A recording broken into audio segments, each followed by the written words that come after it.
YouTube, it is I, Warzone Matt, and I'm here to tell you about a couple of books. And you might have guessed they're actually Star Wars books. Okay, are you ready for this? Today we're going to talk about I suppose you could call them a duology? Is it a duology? Because they're both sort of two interconnected stories, but they're sort of the sequel, prequel to each other, but they sort of fit. Anyway, it's these two. Okay, there is Star Wars Red Harvest, and Star Wars Death Troopers. And these are two Star Wars horror novels with zombies. Now, this sort of surprises me because I don't like zombies. I think they bore me. They really do. As far as monsters are concerned, they really do bore me. However, these are exceptional. These are really, I'll say that right now, as this review goes, these books are really, really, really good. So, we'll talk about Red Harvest first and then Death Troopers. I'll do it in two separate parts so you can watch whichever one you like first. But they're both good. If you haven't read them yet, that's the first thing I will say. Go and watch them. No. Also, Matt is suffering from dementia. Go and read them. Buy them, read them. They're both fantastic. That's the thumbnail bit. Now we can go into more detail now. Star Wars Red Harvest. This is written by a gentleman. How do you pronounce his name? Is it Joe Schreiber? Joe Schreiber?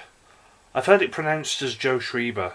I think it's Joe Schreiber because I think that's what it was, how it was pronounced on the audiobook. Red Harvest is set on the dark planet of Odessa Fauston, which is a Sith academy. And the basic premise is that the Sith headmaster, I suppose you could call it, Darth Scabrous, is conducting some really dark, deep and dank experiments. It's just not nice what he's up to. Basically, what he's up to is he's trying to gain the key to immortality, which is something that Darth Plagueis picks up on in the book. Darth Plagueis, obviously, well into the prequels era. But that's another book, another video for another time. But he never went into anything like this. This is just so ridiculous. And it all starts when Darth Scabrous is looking for a particular plant life. And the idea is that this plant, which is force sensitive, will be able to give him the ingredients in which to brew this concoction that, when ingested into a personage, is that it will make them immortal. But as you can tell, something goes ridiculously wrong. So we have a Jedi apprentice called Hestizo Trace, and she is, for want of a better word, a horticulturist. And she's the keeper of an orchid, which is force sensitive. This thing is stupidly powerful. And Hestizo and the orchid talk to each other telepathically. Anyway, a bounty hunter comes along, snatches them both, takes them to Odessa Fauston, and that's when all hell breaks loose. This is really, really bad stuff is happening. And basically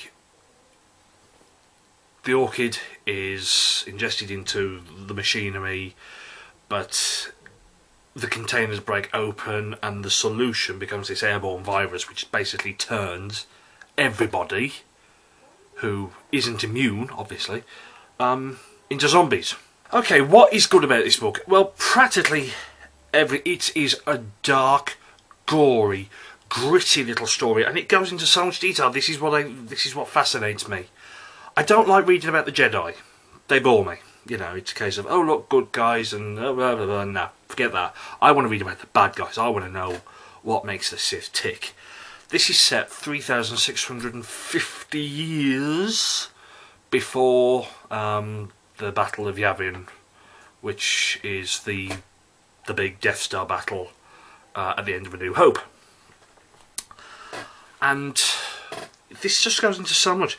We see a a Sith Academy, and it goes into so much detail, and it really is a kill or be killed scenario. Students really have to. There's that difference between being tempted by the dark side and actually learning about the dark side, actually making this sort of Sith education about how to be truly evil and badass. It is absolutely phenomenal. And you have gambits between different students, you know, one student trying to out the other one, and then there's counterplots between them, and there's a whole chunk of story there, just about how the kids, or you know, Sith apprentice, do things and how they react with each other. It really is fantastic stuff. Darth Scabrous, I like it when we meet a new Sith, because like I like Sith masters. Darth Scabrous is one I haven't heard of, but that's needless to say because I can tell you he's only in this book. That's all I'm going to say. Yeah, probably worked it out, but you know. Words seem to escape me for this one. The book itself, it's a bit slow to start off with, and there is a fantastic. I mean, look, if we take the Dramatis Personae page on alone, there's all these characters.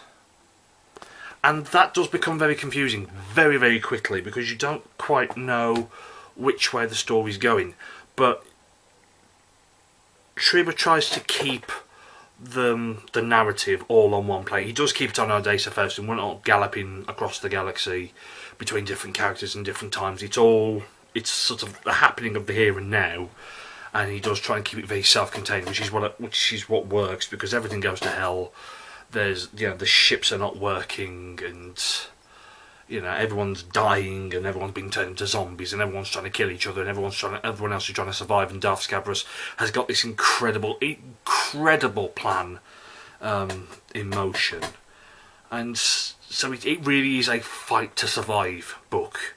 You're cut off from the rest of the world. There is no other help coming apart from the hero, which is Rajo Trace.